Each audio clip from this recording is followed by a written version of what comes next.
నమస్తే శ్రవంతి గారు. నమస్తే కీర్తి. నాకు నవ్వొస్తోంది మీతో ఈ టాపిక్ డిస్కస్ చేయాలంటే. కానీ చాలా ట్రెండింగ్ టాపిక్ అయింది. ఒక్కసారి డిస్కస్ చేసి ఎలాంటి ఆన్సర్స్ మీ దగ్గర నుంచి వస్తాయా అని అనిపిస్తుంది. మహాకుంభమేళ. అసలు మనం ఇంతకుముందు మహాకుంభమేళ మీద వీడియోస్ చేసినప్పుడు ఎందుకు వెళ్ళాలి, అక్కడికి నాగ సాధువులు వస్తారంట, అంతర్ధానం అయిపోతుందంట, అందులో స్నానం ఆడితే చాలా మంచిదంట, ఎలాంటి రోగాలైనా పటాపంచలైపోతే రకరకాలు మాట్లాడుకున్నాము. అగ్ని ప్రమాదం బీభత్సంగా నిన్న మొన్న చూసాం, చాలా పెద్ద రేంజ్ లో జరిగిందని. 30 కోట్ల ప్లస్ మంది ఇప్పటికే అందులో స్నానం ఆడారని. ఇవన్నీ ఇంత పెద్ద పెద్ద విషయాలన్నీ ఒక్క దెబ్బతో పక్కకి వెళ్ళిపోయారండి. మోనాలిసా మనకు అందం అంటే ఆడవాళ్ళని వర్ణించే అందం విషయంలో, స్మైల్ విషయంలో, కళ్ళ విషయంలో వస్తే మనం మోనాలిసా పిక్చర్ని మనం ఊహించుకుంటా ఉంటాం. ఆ పిక్చర్ కూడా గూగుల్లో సెర్చ్ చేస్తే కిందికి వెళ్ళిపోయిందండి. కుంభమేళలో పూసలు అమ్ముకునే అమ్మాయి మోనాలిసానే కనిపిస్తా ఉంది. ఆ రేంజ్ కి ఓవర్ నైట్ తీసుకొచ్చేసారనమాట పబ్లిక్. ఏ రేంజ్కి వెళ్ళిపోయింది అసలు. యూట్యూబ్ అనే ప్రొనౌన్సియేషన్ రానామే, నంబర్స్ ని కూడా ఇంగ్లీష్ లో చెప్పడానికి రానా అమ్మాయి యూట్యూబ్ ఛానల్ అప్పుడే ఇంటర్నెట్, ట్విట్టర్ అన్ని యూజ్ చేయడం 2-3 days లోనే ఇదంతా జరిగిపోయింది. అంత వైరల్ చేసి పడేశారు అక్కడ అమ్మాయిని.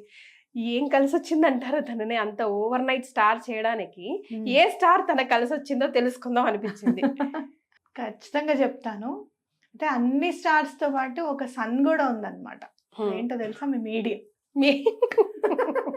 మీ మీడియా తలుచుకుంటే ఎంతటి వాడినైనా పైకి తీసుకెళ్ళిపోతుంది, ఎలాంటి వాడినైనా సరే కిందకి దింపేస్తుంది. ఎగ్జాక్ట్లీ. కానీ చూడండి, తన అదృష్టం కూడా కోట్లాది కోట్ల జనం, ఇసుక పోస్తే రాలనంత జనం ఉంటే అక్కడ తన మాత్రం జస్ట్ ఒకట్లా ఫస్ట్ తీసుకున్న వీడియోలో అలా టర్నింగ్ ఇచ్చి ఎవరికో ఒకరికి నచ్చి పెట్టిన వీడియో అసలు మొత్తం మహాకుంభమైన ఇంటర్నెట్ లో జరుగుతుంది అనమాట. అసలు అక్కడికి ఇప్పుడు రానివ్వకుండా అమ్మాయిని చూసుకుంటున్నారంట పోలీసులు, తనకి బౌన్సర్లు. ఇప్పుడు ఆ రేంజ్కి వెళ్ళిపోయిందంటే నిజంగా భగవాన్ జోబి దేతా చప్పడ పాడకే దేతా అన్నట్టు అయిపోయింది పరిస్థితి. అయితే బాగా కలిసి రావాలి అని అంటే ప్లానెట్ అందం బాగా అంటే అందానికి సంబంధించింది, భగవంతుడు ఇవ్వాలి, లగ్జరీ ఇవ్వాలి అందంతో పాటు అంటే కనుక వీనస్ అన్నమాట. ఎవరైతే అందంగా ఉంటారో వాళ్ళ వీనస్ చాలా స్ట్రాంగ్ గా ఉంటారు. ఓకే, మంచి ప్లేస్ లో ఉంటారు. వీనస్ ఇస్తుంది. అలాగే మీకు నేమ్ అండ్ ఫేమ్ రావాలి అని అంటే గనక సన్, సాటర్న్, రాహు కూడా చాలా బాగా హెల్ప్ చేస్తారు. అందరూ తన చుట్టూ వైఫై లాగా ఉన్నట్టున్నారండి. అందుకే అసలు వెళ్ళిపోయింది. అయితే వీనస్ ఎలా ఇస్తారు అని అంటే మీరు చూసుకుంటే గనక రాహుకేతువులు బాగా హెల్ప్ చేస్తారు అనమాట.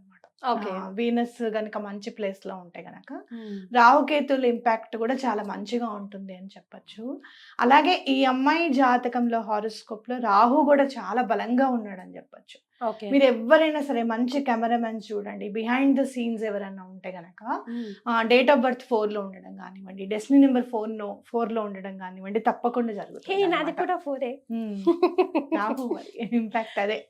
మీరు అసలు అనుకున్నారు ఎప్పుడన్నా నేను యాంకర్ అవుతారు మీరు అని? అసలు అంటే 9th స్టాండర్డ్ లోనే వచ్చేసాను కాబట్టి ఇంకా అప్పుడప్పుడే, ఇంకా అసలు మెచ్యూర్ లేని వయసు కదండి అది.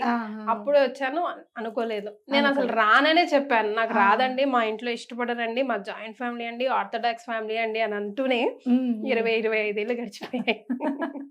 మరి చూసారా, 4 మిమ్మల్ని తీసుకొని వచ్చింది అనమాట.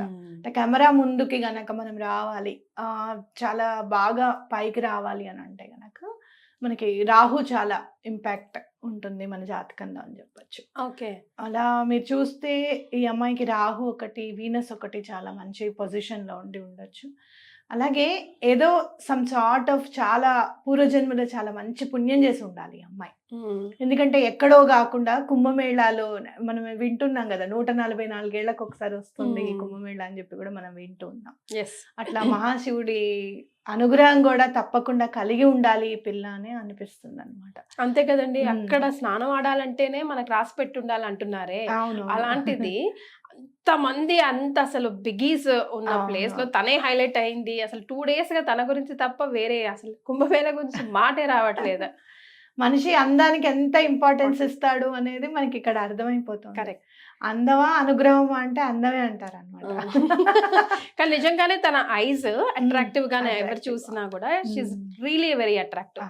మీరు చూస్తే గనక బ్రౌన్ ఐస్ కానివ్వండి, ఇట్లా కలర్ఫుల్ ఐస్ ఏమన్నా ఉంటే గనక కేతువు చాలా మంచి పొజిషన్ లో ఉన్నాడు అనేది కూడా మనకి కనిపిస్తుంది అనమాట. కేతువు ఎట్లా అంటే మీకు చాలా అనుగ్రహిస్తాడు, ఆధ్యాత్మికంగా కూడా చాలా అనుగ్రహం ఉంటుంది అనమాట వీళ్ళకి. నాకు తెలిసి ఈ అమ్మాయి కొంచెం ఒక 10 years 15 years తర్వాత భగవంతుడి సేవలో ఎక్కువగా ఉండడానికి ఇష్టపడుతుంది ఈ అమ్మాయి అని కూడా చెప్పుకోవచ్చు. మీరు బ్రౌన్ కలర్ ఐస్ కానివ్వండి, ఇట్లా కలర్ఫుల్ ఐస్ ఉన్న వాళ్ళకి కేతువు చాలా బలంగా ఉన్నాడు అని చెప్పుకోవచ్చు అనమాట. ఓకే. సో ఓవర్ నైట్ తన పిక్చర్ ని మార్క్ చేసుకుంది. మనం కూడా లాస్ట్ కి మోనాలిసా గురించి మాట్లాడే పరిస్థితికి వచ్చేసాం. ఏం పర్వాలేదు. నిజంగా చెప్పాలి అని అంటే భగవంతుడు ఏం చేశాడు అని అనుకుంటాం మనం. అలాంటివి చూస్తే ఆయన ఒక్కసారి ఓరకంటితో చూస్తే చాలు ఎక్కడి నుంచి ఎక్కడికి వెళ్ళిపోతాము అనేది మనకు అర్థమవుతుంది. చాలా ఓవర్ నైట్ వచ్చేస్తుంది ఒక్కొక్కసారి స్టార్డమ్. కరెక్ట్. దాన్ని నిజంగా చెప్పాలి అని అంటే ఓవర్ నైట్ స్టార్డమ్ రావడం కాదు, దాన్ని నిలబెట్టుకోవడం అనేది చాలా కష్టం. దాన్ని ఎలా నిలబెట్టుకోవాలి అనేది ఆ అమ్మాయికి భగవంతుడే నేర్పించాలని నేను కోరుకుంటున్నాను. ఇద్దరు లేకపోతే ఏదైనా మంచి స్మెల్ వచ్చే ప్రోడక్ట్స్ మసాజ్ చేయాలి, దానివల్ల వీనస్ ఎన్హాన్స్ అవుతుంది. ఇది నిజమేనండి? అవును, వీనస్ ఎన్హాన్స్ అవుతుంది. అలాగే హారోస్కోప్ ని బట్టి వీనస్ ఎక్కడున్నారో చూసి ఎలా ఎన్హాన్స్ చేసుకోవాలో కూడా మనం చెప్పొచ్చు అనమాట. ఓకే. అంటే ఏ రెమెడీస్ పాటిస్తే వీనస్ ఎన్హాన్స్ అవుతారు అనేది కూడా ఖచ్చితంగా చెప్పొచ్చు. కొంతమందికి ఎప్పుడైనా వీనస్ డౌన్ లో ఉన్నారనుకోండి, సడన్ గా నేమ్ అండ్ ఫేమ్ పోతుంది. ఎలా పోతుంది అంటే ఆ టైంలో వీనస్ బాగాలేకపోతే ఎఫ్లిక్ట్ అవుతే పోతూ ఉంటుంది. అట్లాంటివి కాకుండా, అలాంటివి పూర్తిగానే కాకుండా చేసేస్తాము మేము భగవంతులం దేవతలం అని కాదు, అట్లీస్ట్ ఆ ఇంపాక్ట్ ఎక్కువగా పడకుండా చేసుకోగలుగుతాము అనేది మాత్రం ఖచ్చితంగా చెప్పచ్చు. Right. Thank you so much అండి.